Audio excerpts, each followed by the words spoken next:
सबसे ज्यादा क्वेश्चन हमारे पास यही आ रहे हैं कमेंट में कि you are not eligible for SBI e Mudra loan. इसका मतलब है कि आप अगर एसबीआई से ई मुद्रा लोन के लिए अप्लाई कर रहे हैं तो आप ई मुद्रा लोन लेने के लिए एलिजिबल नहीं है, मतलब आपको ई मुद्रा लोन नहीं मिलेगा। ठीक है, ये बहुत ज्यादा क्वेश्चन हमारे पास आ रहे हैं और बहुत सारे हमारे भाई का ये भी कंफ्यूजन है कि ऐसा तो ये भी नहीं हो सकता ना कि हम मोबाइल से अप्लाई कर रहे हैं तो मोबाइल से ई मुद्रा लोन नहीं मिल रहा होगा। ऐसा कुछ नहीं है। ठीक है, आप मोबाइल से करें या लैपटॉप डेस्कटॉप किसी से भी करें, आप ई मुद्रा लोन के लिए अप्लाई कर सकते हैं। सबसे पहले यहाँ पे अगर बात कर लेते हैं कि ई मुद्रा लोन किन लोगों को मिलने वाला है और कैसे मिलेगा और इसके लिए एलिजिबिलिटी क्या होने वाली है और आपके पास डॉक्यूमेंट क्या क्या होनी चाहिए। जब तक ये सब कुछ आपको पता नहीं होगा तब तक आप ई मुद्रा लोन के लिए अप्लाई नहीं कर सकते। जैसे कि यहाँ पे पहले ही बात कर लेते हैं, बहुत सारे हमारे भाई का ये क्वेश्चन होता है कि यू आर नॉट एलिजिबल हमें क्यों आ रहा है। ठीक है, इसके एक ही कारण नहीं है कि हम आपको बता दें कि जैसे कि आपका आधार कार्ड आपके मोबाइल नंबर से लिंक नहीं है तो आपका ई मुद्रा लोन नहीं मिलेगा। हाँ, ऐसा भी होता है, लेकिन ऐसा एक ही कारण नहीं है।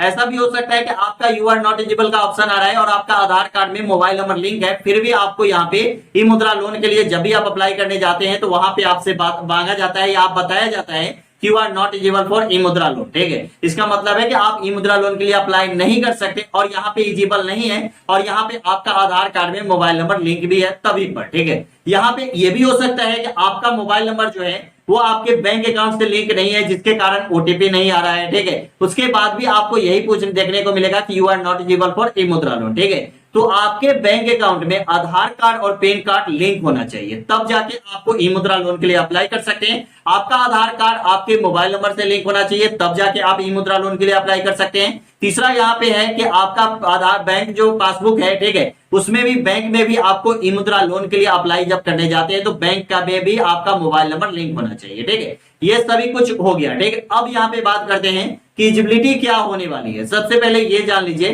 तो आपका 6 महीने पुराना अकाउंट होना चाहिए। आप जिस भी बैंक से अगर ई मुद्रा लोन लेना चाहते हैं, चाहे एसबीआई से ले या किसी भी बैंक से, ठीक है, तो 6 महीने पुराना आपका अकाउंट होना चाहिए उस बैंक में, तब जाके आप ई मुद्रा लोन के लिए अप्लाई कर सकते हैं। इसके कारण भी बहुत सारे हमारे भाई ये भी करते हैं कि अभी अकाउंट 1-2 महीना पहले उन्होंने खुलवाया है और वहां पे अप्लाई करने जाते हैं। ठीक है, फिर भी उनको ई मुद्रा लोन के लिए यही ऑप्शन आता है, you are not eligible for e Mudra loan. ठीक है, क्योंकि आप 6 महीने पुराना यहाँ पे दिया गया है तो टर्म एंड कंडीशन तो जो होगा वही आपको फुल करना होगा।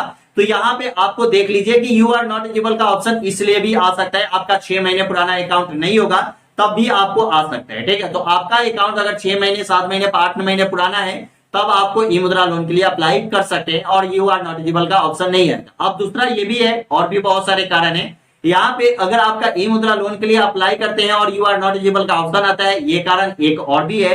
अगर आप यहाँ पे अकाउंट 6 महीने पुराना खुलवाए हैं फिर भी आपको यू आर नॉट एलिजिबल का ऑप्शन आ रहा है। ठीक है, तो यहाँ पे ये भी हो सकता है कि आपने ट्रांजेक्शन सही से नहीं किया है। जैसे कि एक बात बता दें, यहाँ पे बैंक को यह पता चलना चाहिए कि अगर आप ई मुद्रा लोन के लिए अप्लाई कर रहे हैं तो आप 50,000 का ट्रांजेक्शन जो है, ठीक है, जैसे कि हम 1 लाख रुपए के लिए अप्लाई कर रहे हैं ई मुद्रा लोन के लिए, ठीक है, तो यहाँ पे हमारा ट्रांजेक्शन भी 1 से 2 लाख 3 लाख रुपए तो होना चाहिए, तभी जाके हम 1 लाख रुपए लोन लेंगे। क्योंकि बैंक को भी तो पता होना चाहिए कि आप अगर लोन ले रहे हैं वहां से तो आप उसको लोन सधा भी सकते हैं। ठीक है, ऐसे लोगों को तो लोन नहीं दे देगी कि हाँ मतलब आपके पास कुछ पैसे ही नहीं है, आपके अकाउंट में पैसे नहीं है, आप मेंटेनेंस ही नहीं कर रहे हैं, उसके बाद भी आपको ई मुद्रा लोन मिल जाएगा। ऐसा नहीं है दोस्तों। ठीक है, ऐसे होगा तो बहुत सारे लोग ऐसे हैं जिनके अकाउंट में अगर बैलेंस नहीं है तो वो भी ई मुद्रा लोन के लिए अप्लाई कर देंगे। ठीक है, जिनके पास पैसे नहीं है वो भी ई मुद्रा लोन के लिए अप्लाई कर सकते हैं। इसलिए अगर आपका ट्रांजेक्शन सही है, आपका सिविल स्कोर भी सही होना चाहिए। ठीक है, जैसे कि अगर आपने किसी बैंक से लोन लिया है,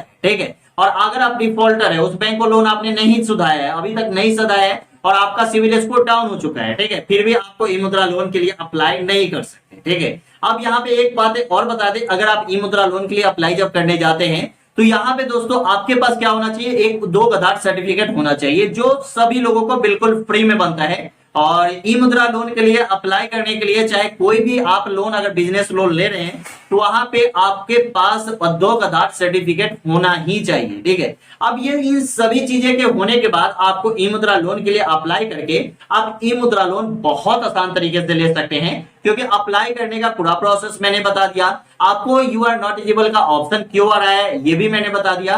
अगर आपको कोई और भी एरर आ रही है उसके लिए आप हमें कमेंट कर सकते हैं, आपको हम बताएंगे कि क्या क्या आप काम करेंगे जिससे आपका यू आर नॉट एलिजिबल का ऑप्शन, या बहुत सारे ऐसे एरर है जैसे सर्वर एरर है, ये सब बहुत सारे एरर है वो एरर क्यों आती है, उसके लिए भी आप कमेंट कर सकते हैं। अगर आप ई मुद्रा लोन के लिए अप्लाई करते हैं, वहां पे कोई एरर आती है तो आप हमें कमेंट कीजिए, आपको हम बताएंगे कि कैसे आप उस एरर को सॉल्व कर सकते हैं। तो चलिए यही बता रहा था इस वीडियो में। वीडियो कैसी लगे हमें कमेंट में जरूर बताइएगा। वीडियो अच्छा लगा तो चैनल को सब्सक्राइब कीजिएगा। फिर मिलता है अगले वीडियो में। जय हिंद, जय भारत, वंदे मातरम।